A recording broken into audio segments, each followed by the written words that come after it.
Everyone, सभी का स्वागत है आयुष्मान क्लासेस में।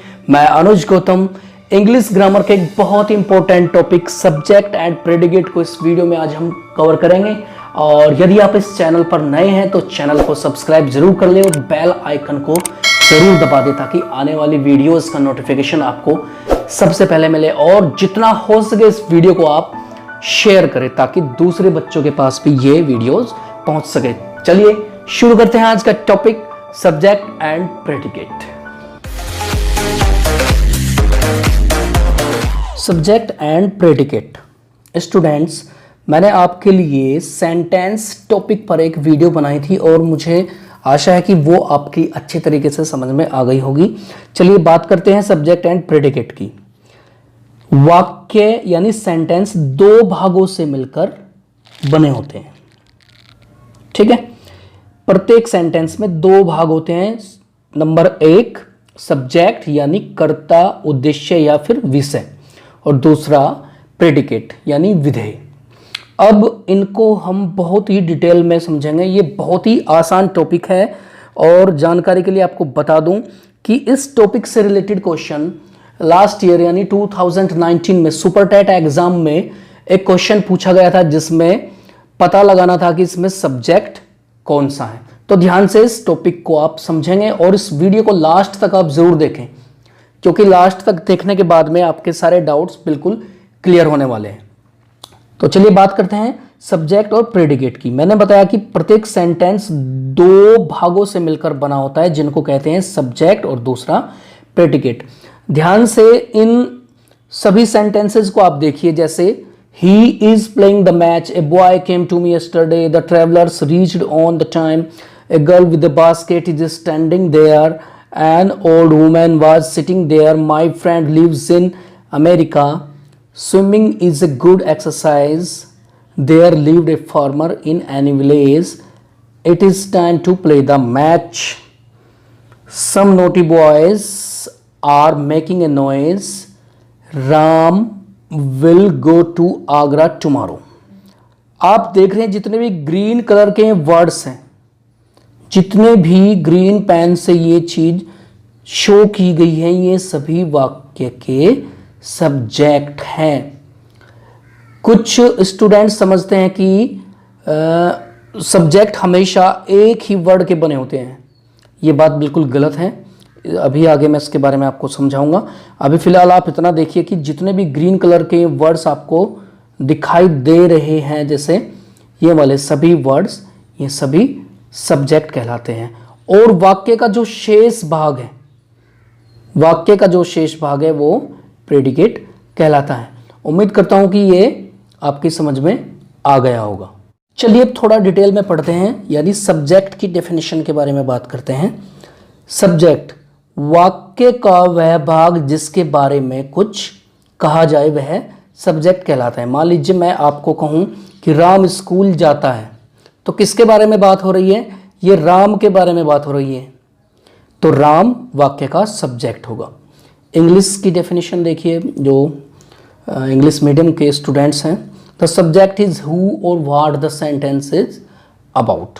खास बात देखिए सब्जेक्ट के बारे में, सब्जेक्ट में एक या एक से अधिक शब्द भी हो सकते हैं। अभी मैंने आपको बताया था कि जो स्टूडेंट ऐसा समझते हैं कि केवल सब्जेक्ट में केवल एक ही वर्ड होगा, तो वो बिल्कुल गलत है।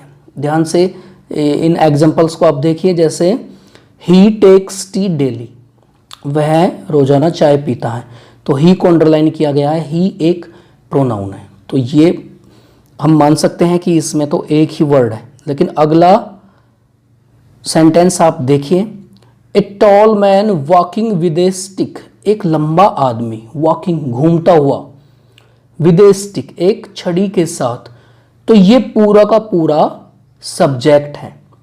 समझ में आ गया? बहुत सारे स्टूडेंट्स इसमें गलती कर देंगे। मान लीजिए ये क्वेश्चन आपके एग्जाम में आ जाता है और इसमें सब्जेक्ट को अंडरलाइन करने के लिए कहा जाता है या सब्जेक्ट का पता लगाने के लिए कहा जाता है, तो कुछ स्टूडेंट गलती कर देते हैं। कैसे? वो केवल ए टॉल मैन को अंडरलाइन कर देंगे कि इसको ही सब्जेक्ट कहते हैं, जबकि ये गलत है। तो ध्यान से देखिए, a tall man walking with a stick lives in my area, तो ये ग्रीन कलर का जो पार्ट है ये वाक्य का सब्जेक्ट कहलाता है और जो बाकी भाग बच गया है वो प्रेडिकेट कहलाता है। देखिए इस वाक्य का अब एनालिसिस करते हैं और अच्छे तरीके से आपकी समझ में आ जाएगा। वाक्य के सब्जेक्ट में determiner, adjective, adjective phrase, noun, pronoun और क्वांटिफायर ये सभी आ सकते हैं या हो सकते हैं। जैसे इस वाक्य का एनालिसिस हमने इस प्रकार किया है, a tall man walking with a stick lives in my area. अगर इनका एनालिसिस करें तो जो सबसे पहले ए आया हुआ है इसको हम डिटरमाइनर कहते हैं। इसका दूसरा नाम क्वालिफायर वर्ड भी है, ये एक नया वर्ड है, इसके बारे में मैं आपको बताऊंगा। ए टॉल, टॉल यानी एक नाउन की विशेषता बताई गई है, ये एडजेक्टिव हुआ। और उसके बाद नाउन आया हुआ है, नाउन को आप हैड वर्ड भी कह सकते हैं। ए tall man walking with a stick, ये एडजेक्टिव फ्रेज हुआ, ये एडजेक्टिव फ्रेज हुआ। और बाकी जो शेष भाग बच गया है वो प्रेडिकेट कहलाता है। तो इस तरीके से आप किसी भी सेंटेंस का एनालिसिस कर सकते हैं, बशर्ते आपको पता होना चाहिए कि कौन सा वर्ड क्या कहलाता है। चलिए डिटरमाइनर की बात करते हैं। डिटरमाइनर एक नया वर्ड हमारे सामने आया है। डिटरमाइनर यानी जो शब्द एडजेक्टिव के पहले रखे जाते हैं, ऐसे शब्द जिनका प्रयोग एडजेक्टिव से पहले किया जाता है उनको हम डिटरमाइनर कहते हैं। इनके अंतर्गत आर्टिकल्स यानी ए एंड द, ये भी बहुत ही इंपॉर्टेंट टॉपिक है इंग्लिश ग्रामर के अंदर, और इस टॉपिक पर भी वीडियो आपके लिए जल्दी बनाई जाएगी। और दूसरा डेमोन्स्ट्रेटिव एडजेक्टिव, मैंने आपको एडजेक्टिव का टॉपिक पढ़ाया है, आप उसको ध्यान से देख लेंगे तो ये डेमोन्स्ट्रेटिव, पॉजेसिव, एडजेक्टिव ऑफ और एडजेक्टिव ऑफ क्वांटिटी आप अच्छे तरीके से आप समझ जाएंगे। तो कहने का मतलब है कि ये सभी वर्ड्स डिटरमाइनर कहलाते हैं। तो उम्मीद करता हूं कि डिटरमाइनर शब्द आपके अच्छे तरीके से समझ में आ गया होगा। और ये सब्जेक्ट, कर्ता, उद्देश्य यानी विषय के बारे में मैंने आपको बताया और इसको आप अच्छे तरीके से आप कर लेंगे, ऐसी मैं उम्मीद करता हूं। वीडियो अगर अच्छी लग रही है आपको तो वीडियो आप लाइक करें, शेयर करें, और पहले भी बताया था चैनल को सब्सक्राइब जरूर कर ले, क्योंकि आने वाले समय में बहुत ही अच्छी अच्छी वीडियोस आपके लिए चैनल पर डाल दी जाएंगी। तो चलिए आगे बढ़ते हैं। एक और इम्पोर्टेंट बात सब्जेक्ट के बारे में हम पढ़ लेते हैं। सामान्यतः सब्जेक्ट के रूप में किसी भी वाक्य में कोई भी व्यक्ति, स्थान, पशु या वस्तु हो सकती है, लेकिन कभी कभी कुछ वाक्यों में सब्जेक्ट के स्थान पर इट या देयर या जीरंड या इन्फिनेटिव का प्रयोग भी किया जा सकता है, जो कि प्रेडिकेट के बारे में बताते हैं। तो ध्यान से स्टूडेंट्स इन एग्जांपल्स को आप देखेंगे। जैसे it's raining now, there was a lion in any forest, smoking is injurious to health, to walk is good for health. तो जितने भी ग्रीन कलर के वर्ड्स हैं ये सभी सब्जेक्ट कहलाते हैं। इट का प्रयोग मौसम से संबंधित और समय से संबंधित जानकारी देने के लिए किया जाता है, और देयर का प्रयोग ये भी इंट्रोडक्टरी सब्जेक्ट के रूप में प्रयोग किया जाता है। और ध्यान देंगे स्टूडेंट, ऐसे वाक्यों में देयर का मतलब वहाँ नहीं होता। बहुत सारे स्टूडेंट गलती कर देते हैं कि वहाँ there was a lion in any forest, इसको वहाँ के रूप में वो पढ़ लेते हैं, जबकि इसका मतलब केवल वाक्य की शुरुआत करना होता है। Smoking is injurious to health, smoking, ध्यान दें स्मोकिंग ये जीरंड है, जीरंड को वर्ब की फर्स्ट फॉर्म में आईएनजी लगाकर बनाया जाता है। इसी तरीके से आप देखिए to walk is good for health, verb की फर्स्ट फॉर्म से पहले टू अगर लग जाए तो वो वर्ब नहीं कहलाती बल्कि इन्फिनेटिव कहलाता है। तो यहाँ पे infinitive as a subject use हुआ है। To walk is good for health. तो ये सभी ग्रीन कलर के वर्ड सब्जेक्ट कहलाते हैं और बाकी जो बचा भाग है वो प्रेडिकेट कहलाता है। उम्मीद करता हूं कि सब्जेक्ट का टॉपिक ये तो अच्छी तरीके से आपकी समझ में आ गया होगा और सब्जेक्ट को ढूंढने में आप बिल्कुल भी कोई भी गलती नहीं करेंगे। तो चलिए आगे चलते हैं, प्रेडिकेट के बारे में बात करते हैं। प्रेडिकेट के बारे में बात करते हैं, इसकी डेफिनेशन देखिए आप हिंदी की, वाक्य का वह भाग जो सब्जेक्ट के बारे में कहा जाता है, यानी वाक्य का वह भाग जो सब्जेक्ट के बारे में कहा जाता है उसको हम विधेय यानी प्रेडिकेट कहते हैं। इंग्लिश की डेफिनेशन आप देखिए, whatever we say about the person और thing that is called predicate, यानी किसी वाक्य के सब्जेक्ट को छोड़कर जो भी शेष भाग बचता है वो प्रेडिकेट कहलाता है। प्रेडिकेट के अंदर सब्जेक्ट द्वारा किए गए कार्य का वर्णन होता है, इसको आप ध्यान रखेंगे। और इंपॉर्टेंट बात देखिए इसके बारे में भी नोट दिया गया है, प्रेडिकेट में भी एक या एक से अधिक शब्द हो सकते हैं। इसके अंतर्गत वर्ब, ऑब्जेक्ट, कॉम्प्लीमेंट आदि आ सकते हैं। और एक नया वर्ड आया है कॉम्प्लीमेंट। कॉम्प्लीमेंट को हिंदी में कहते हैं पूरक, यानी कॉम्प्लीमेंट से वाक्य का अर्थ पूरा होता है। चलिए एनालिसिस करते हैं एक सेंटेंस का, ध्यान से देखिए आप इस सेंटेंस को, शी इज अ स्टूडेंट, वह एक विद्यार्थी है। तो शी की बात करें तो शी हुआ सब्जेक्ट, इज यहां पे वर्ब के रूप में यूज की गई है, और कॉम्प्लीमेंट यानी अ स्टूडेंट, वह एक विद्यार्थी है। तो ये पूरा सेंटेंस को एनालिसिस करने पर हमें पता चलता है कि ये सब्जेक्ट है और बाकी बचा भाग ये प्रेडिकेट कहलाता है। लेकिन अगर इसको भी हम तोड़कर देखें तो ये इज एज ए वर्ब और ए स्टूडेंट एक कॉम्प्लीमेंट के रूप में प्रयोग किया गया है। कॉम्प्लीमेंट यानी पूरक, यानी इस वाक्य में कॉम्प्लीमेंट का प्रयोग ऑब्जेक्ट के रूप में हुआ है और वर्ब सहित यह प्रेडिकेट कहलाता है, यानी कॉम्प्लीमेंट से वाक्य का अर्थ पूरा हो जाता है। प्रेडिकेट में दो प्रकार के ऑब्जेक्ट हो सकते हैं। स्टूडेंट्स ध्यान देंगे, बहुत ही इंपॉर्टेंट बात है ये, इसको आप ध्यान से सुनेंगे और देखेंगे एग्जांपल्स को। प्रेडिकेट में दो प्रकार के ऑब्जेक्ट का प्रयोग किया जा सकता है। ऑब्जेक्ट दो प्रकार के होते हैं, नंबर एक डायरेक्ट ऑब्जेक्ट और दूसरा होगा इनडायरेक्ट ऑब्जेक्ट। चलिए पहले पता करते हैं कि डायरेक्ट ऑब्जेक्ट किसे कहते हैं। इसकी डेफिनेशन देखिए, वाक्य में प्रयुक्त सभी नॉन लिविंग थिंग्स यानी निर्जीव, यदि किसी वाक्य में निर्जीव वस्तु के बारे में बात होती है तो वे ऑब्जेक्ट डायरेक्ट ऑब्जेक्ट कहलाते हैं। जैसे book, table, pen, food, radio, etcetera, बहुत सारे ऐसे सेंटेंसेस आपको मिलेंगे। अच्छा स्टूडेंट्स ध्यान देंगे आप, ये बहुत ही छोटी छोटी चीजें हैं लेकिन बहुत ही इंपॉर्टेंट है। हम बड़ा करने के चक्कर में छोटी छोटी चीजों को इग्नोर कर देते हैं, जिस कारण हमारा बेसिक खराब हो जाता है या मजबूत नहीं हो पाता, जिससे हमें आगे चलकर बड़ी परेशानी होती है। यदि आप अभी समय रहते इसको अपने बेसिक को क्लियर कर लेंगे तो यकीन मानिए आपके लिए इंग्लिश ग्रामर बहुत ही आसान हो जाएगी। तो जितने भी वीडियोस मैंने आपके लिए बनाई हैं उनको आप ध्यान से देखते रहें, और अगर आपके मन में कोई डाउट होता है किसी चीज़ को लेकर तो आप इनबॉक्स में मैसेज करिए या ईमेल करिए, मैं आपके डाउट्स ज़रूर क्लियर करूँगा। चलिए आगे बढ़ते हैं।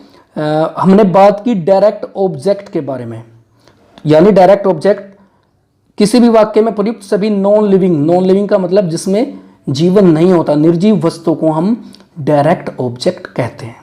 चलिए इस सेंटेंस को देखिए, ही हैज़ अ बुक, उसके पास एक किताब है। तो बुक एक निर्जीव यानी नॉन लिविंग वस्तु है, नॉन लिविंग थिंग है, तो इसको हम कहेंगे डायरेक्ट ऑब्जेक्ट। और ही को छोड़कर वाक्य का शेष भाग प्रेडिकेट कहलाता है, इसके बारे में भी आप ध्यान रखेंगे। चलिए आगे चलते हैं। नंबर 2 इनडायरेक्ट ऑब्जेक्ट, वाक्य में प्रयुक्त सभी लिविंग बीइंग्स और जितने भी ऑब्जेक्टिव प्रोनाउन होते हैं वो सभी इनडायरेक्ट ऑब्जेक्ट कहलाते हैं। यानी जितने भी लिविंग बीइंग्स होते हैं जिनमें जीवन होता है, सजीव, और इसके अलावा ऑब्जेक्टिव प्रोनाउन। याद कीजिए मैंने आपको जब प्रोनाउन टॉपिक पढ़ाया था तो मैंने आपको जितने भी पर्सनल प्रोनाउन होते हैं उनके पार्ट्स मैंने बताए थे, तो उसी से रिलेटेड यहाँ पे ये बात की गई है। एग्जाम्पल देखिए, जैसे राम, लॉयन, हिम, हर, मी, दैम, अस, एजेप्ट्रा, ये सभी इनडायरेक्ट ऑब्जेक्ट के रूप में कार्य कर सकते हैं। ध्यान देंगे, जैसे ही टॉट मी, उसने मुझे पढ़ाया। मी की अगर बात करें तो मी आई से बना हुआ है, आई एक पर्सनल प्रोनाउन है और मी एक ऑब्जेक्टिव केस की तरह इस वाक्य में यूज किया गया है। तो ये ही हुआ सब्जेक्ट और बाकी भाग आपका प्रेडिकेट हुआ। तो मान लीजिए कि इस वाक्य में आपको एग्जामिनर आपसे ये पूछे कि इसमें किस प्रकार का ऑब्जेक्ट यूज किया गया है, तो आपका आंसर होगा ये इनडायरेक्ट ऑब्जेक्ट, क्योंकि मी आई से बना है और आई का प्रयोग केवल व्यक्तियों के लिए किया जाता है, निर्जीव वस्तु के लिए आई का प्रयोग नहीं कर सकते। चलिए आगे बढ़ते हैं। यदि किसी वाक्य में डायरेक्ट और इनडायरेक्ट ऑब्जेक्ट दोनों आए तो उन्हें वाक्य में किस प्रकार रखते हैं? बहुत ही इंपॉर्टेंट स्टूडेंट की बात, इसको ध्यान से आप देखते रहें और मैं उम्मीद करता हूं कि वीडियो जरूर आपको अच्छी लग रही होगी। यदि आप ध्यान से इस वीडियो को देखेंगे तो बहुत ही आसान तरीके से सब्जेक्ट, प्रेडिकेट और ऑब्जेक्ट बहुत ही आसान आपके लिए ये हो जाएगा। तो चलिए अब हम पता करते हैं, यदि किसी वाक्य में डायरेक्ट और इनडायरेक्ट ऑब्जेक्ट दोनों एक साथ आए तो उनकी स्थिति क्या होगी। एग्जाम्पल देखिए, जैसे he gave me a book, उसने मुझे एक किताब दी। तो एनालिसिस जब हम इस वाक्य का करेंगे तो हमें पता चलता है कि ये सब्जेक्ट होता है, ही गेव, ये वर्ब यूज हुई है यहाँ पे, वर्ब यानी ये सेकंड फॉर्म है, गिव, गेव, गिवन। तो जाहिर सी बात है ये पास्ट इंडेफिनिट का वाक्य है। और इसके बाद इनडायरेक्ट ऑब्जेक्ट के रूप में मी आया हुआ है और डायरेक्ट ऑब्जेक्ट के रूप में अ बुक इस वाक्य में प्रयोग किया गया है। He gave me a book, उसने मुझे एक किताब दी।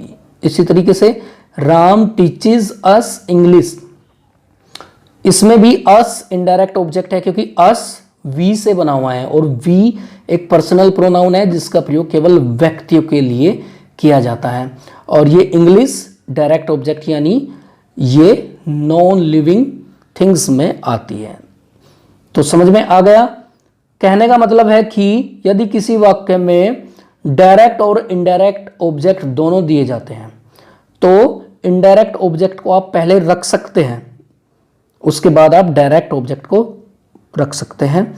लेकिन कुछ वाक्य आपको ऐसे भी मिल सकते हैं जिसमें डायरेक्ट ऑब्जेक्ट पहले मिलेगा, किससे? इनडायरेक्ट ऑब्जेक्ट से। इस एग्जांपल को आप ध्यान से देखेंगे, he gave a book to me, Rajat wrote a letter to us.